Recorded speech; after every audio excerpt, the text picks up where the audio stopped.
Ini juga. Tidur bilang. Tidur.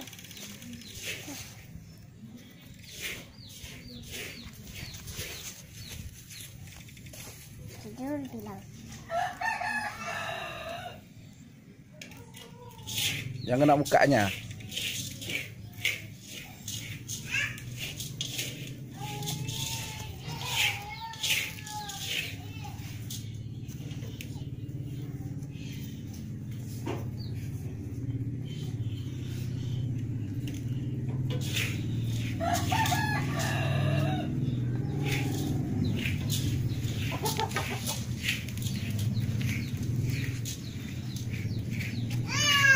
Mana? Bangun sayang, bangun bang. Bangun.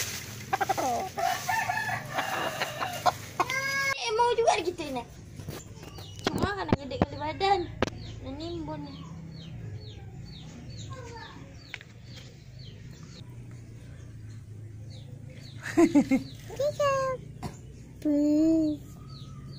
Ayamnya panas. Au. Hilang rematik.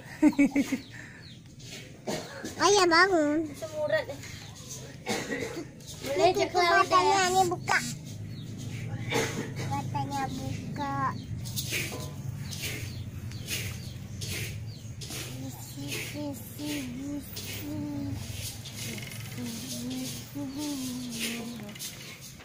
Takut dia nih, suka kayak gini ayam.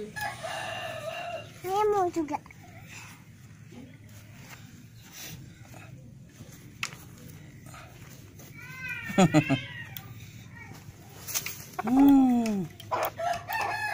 Ini juga.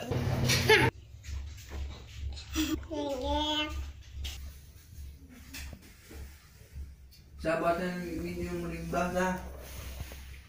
Bobo.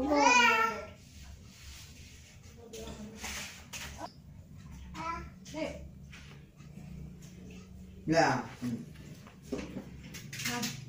Nih.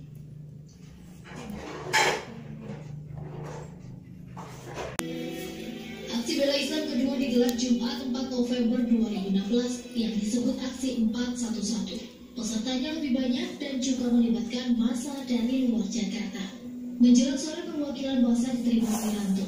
Massa yang tak puas akhirnya meninggalkan istana. Perwakilan pendemo